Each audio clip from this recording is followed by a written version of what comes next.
Et shalom à tous encore ce soir. C'est le frère Ben de la page Bonjour Saint-Esprit.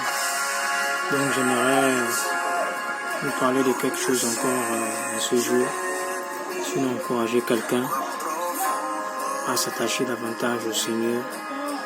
Sinon encourager quelqu'un à demeurer toujours ferme avec Dieu.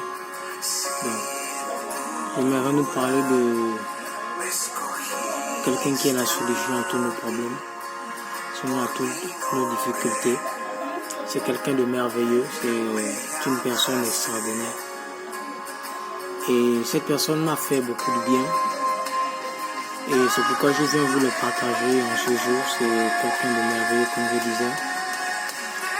Vous voyez, souvent dans la vie, nous rencontrons des difficultés. Souvent dans la vie, nous passons par des montagnes, par des ponts où nous avons l'impression qu'il n'y a plus de solution, où nous avons l'impression que tout est complètement fermé et que on se retrouve à un niveau où nous disons d'où me viendra le secours. Mais d'où me viendra le secours? Et souvent, on est tenté parfois à aller vers les endroits qui ne sont pas bien. Souvent, on est tenté à plonger dans ce qui peut détériorer notre vie. Et souvent, nous nous retrouvons comme renfermés, comme dans un petit monde où il n'y a plus personne pour vous aider. Et je partage ce témoignage parce que je vais encourager quelqu'un, dire à quelqu'un qu'il y a de l'espoir pour toi. Vous savez, j'ai passé des moments difficiles l'année 2014-2015. Je passais un examen et c'était compliqué pour moi parce qu'il n'y avait pas je n'avais pas un ordinateur, je n'avais rien.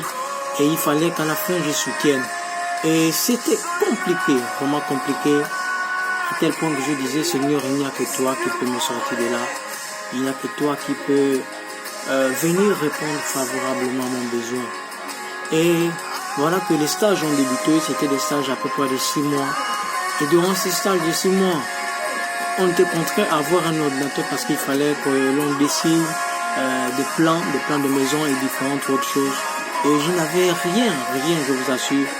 Mais Dieu va faire quelque chose de bon. Vous savez, il est dit dans le livre de Proverbes 23, verset 26, qui est l'un des passages que Dieu m'a donné lorsque j'étais dans ces moments. Je pleurais, je me lamentais. Et ce passage dit ceci: Jeune homme, donne-moi ton cœur et que tes yeux se plaisent dans mes voies. Je prie cette parole, je dis Seigneur, mais regarde autour de moi, rien ne va. Regarde autour de moi, rien ne sied comme je veux. Viens à mon secours. Alors il va se passer quelque chose de bon.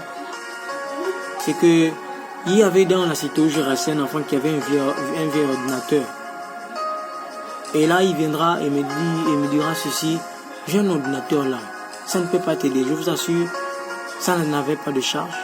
Pour l'utiliser, j'étais obligé de parfois le charger. Je l'amenais au travail.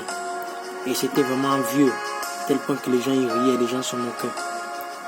Mais j'étais content parce que moi j'avais quelque chose sur lequel je pouvais en même temps faire mon rapport.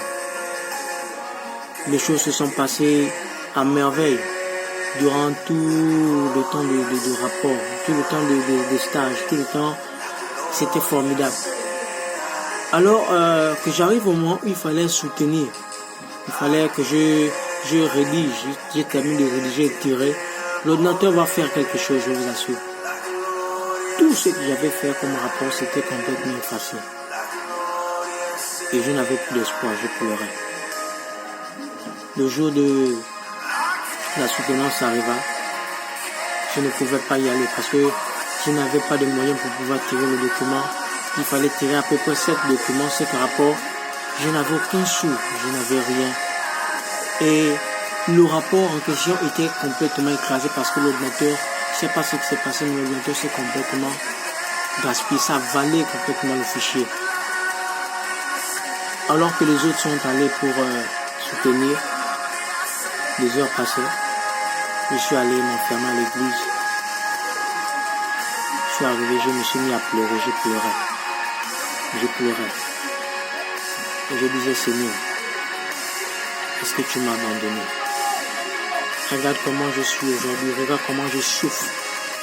Sinon, je veux faire comment? Les autres vont soutenir aujourd'hui. Est-ce qu'il y aura encore une possibilité pour moi? Le téléphone s'est mis à sonner. J'avais du mal à répondre. Parce que je savais que ça revenait depuis le haut là-bas. Et que la réponse devait pas me plaire. Je me suis mis à pleurer vraiment. J'ai pleuré. J'ai prié. Et j'étais en train d'écouter des enseignements. Des enseignements de la part de Raoul Wafo et beaucoup d'autres hommes de Dieu. Et le cœur bouillonnait, mais de larmes. Je suis resté là, triste. Je me suis mis à lire la parole de Dieu. Et le passage qui est mis dans mon cœur, c'était le Proverbe 23, le verset 26, qui dit « Jeune homme, donne-moi ton cœur et que tes yeux se plaisent dans mes voies. » J'aimerais dire quelque chose à quelqu'un. Il est souvent important d'écouter la voix de Dieu. Peu importe ce que tu es, peu importe la vie que tu peux traverser, peu importe la situation dans laquelle tu peux te trouver, même si tu sembles qu'elle est complètement difficile à sortir, mais simplement, donne ton cœur à Dieu, afin que tes yeux se plaisent dans ses voies. Parce que ces voies, elles sont excellentes. Ces voies, elles sont magnifiques. Ces voies, elles sont bonnes. Et je vous assure que le soir, Dieu fait quelque chose. Il permet que la fille du proviseur, elle aussi qui n'avait pas fini le rapport, elle n'avait pas fini. Moi, c'était complètement détérioré. Il dit, comme ma fille n'a pas fait, ceux qui ne sont pas passés doivent repasser lundi. On était à jeudi. Donc il y avait l'espoir pour moi pour repasser. J'ai dit, Seigneur, je vais toujours compter sur toi. Alors, je vais me lever et essuyer les larmes et dire qu'il y a de l'espoir. Parce que Jésus que nous servons, il ne dort pas, il est vivant. Je me suis levé. Je commençais à aller voir, chercher autour, jusqu'à ce que je suis tombé sur une de mes mamans spirituelles. Et là, je lui expliquais le problème. Elle me trouva dessus. Et le deuxième cas que j'avais, c'est que, les amis, bien aimés, je n'avais plus une notion de ce que j'avais écrit dans le rapport. Je dis, Seigneur, je fais comment? Je fais comment, Seigneur? Je me suis assis. Et je me suis souvenu que j'avais un cahier où j'ai noté à chaque fois, même si ce n'était pas intéressant, mais où j'ai noté. Alors je pris ce cahier, je me suis assis. En venant, à cette occasion, on m'a apporté un ordinateur. Et je me suis assis toute une nuit à réécrire le rapport qui avait deux parties. Et j'écrivais. Je suis arrivé jusqu'au samedi, le jour de la soutenance. J'ai dit, Seigneur, sois béni. Et j'ai soutenu les amis. Et Dieu permet que tout se passe bien. C'est pourquoi je veux encourager quelqu'un ce soir. Peu importe la situation dans laquelle tu vis. Peut-être que tu penses qu'elle est difficile à triompher, elle est difficile à traverser, elle est difficile à ôter sur ton chemin. Mais il y a un homme, Jésus. Il est capable de le faire pour toi. Au-delà de ce que tu peux imaginer, il est capable de le faire. C'est pourquoi je t'encourage ce soir. Peu importe l'endroit où tu es, peu importe le lieu où tu es maintenant, si simplement tu le laisses prendre la place dans ton cœur, si simplement tu l'accordes de l'importance dans ta vie, tu verras des résultats grands. Mais si tu es là présent avec moi, je veux simplement que tu lèves ta main, sinon que tu crois simplement que Dieu est capable de le faire pour toi. Que Dieu, il peut le faire maintenant. Pas demain, il peut le faire maintenant. Tout dépend de ta foi. C'est pourquoi il dit, si ta foi est comme un grain de sénévé, si tu dis à cette montagne, out, quelque chose va se passer. Vous savez, c'est parmi l'un des témoignages, il y a beaucoup, mais j'aimerais t'encourager. La maladie n'aura jamais la fin sur toi. Les montagnes n'auront jamais la fin sur toi. Écoute, peu importe les forteresses que tes parents ou bien que tes aïeux sont allés tisser dans différents lieux pour dire que non, ta vie va être embrigadée, que tu ne vas pas réussir, que tu ne vas pas sortir des œuvres des ténèbres. Laisse-moi te dire que Jésus, il le fera pour toi. Il le fera pour toi. Parce qu'il est venu. Il a payé à la croix de Golgotha pour toi. Tu as de la valeur à ses yeux. Ne néglige pas. Ne te néglige pas. Essuie tes larmes, maman. Essuie tes larmes, papa. Essuie tes larmes, jeune. Même si les études, tout était gaspillé, Dieu est capable de restaurer toutes choses. Rater un examen ne veut pas dire que tu as échoué. Mais ça veut dire simplement que tu as juste manqué quelques petites choses et que tu as maintenant compris pour que l'année qui arrive, tu fais mieux. Pour que l'année qui arrive, tu fais excellemment. Je connais l'histoire de quelqu'un qui a raté un examen. C'est un ami. Et je suis arrivé, je lui ai dit que Dieu permet parfois qu'on rate un examen parce qu'il y a mieux pour nous l'année qui suit.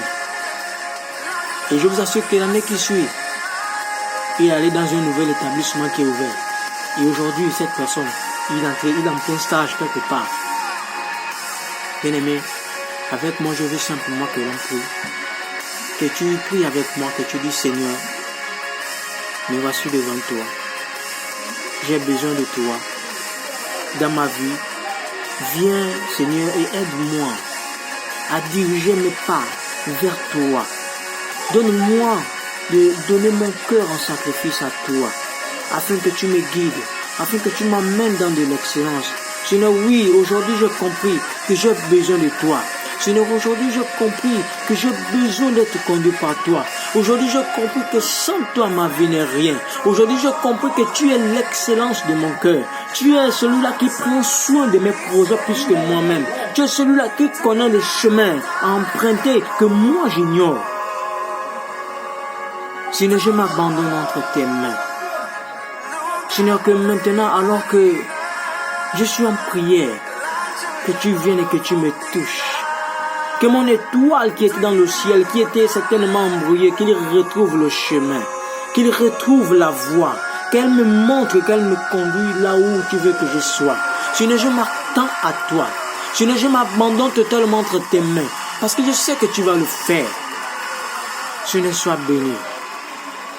Seigneur, merci pour ceux-là qui verront cette vidéo. Merci parce que tu les bénis. Seigneur, je ne connais pas leurs besoins, mais je sais que tu vas faire quelque chose dans la vie de quelqu'un. Parce que Seigneur, tu es un Dieu vivant. Tu n'es pas mort. Seigneur, tu vis éternellement. Seigneur, à toi la louange. Papa, à toi la gloire. Seigneur, à toi la majesté. C'est dans le beau et précieux nom de Jésus que je viens de prier et qu'ensemble nous pouvons dire Amen.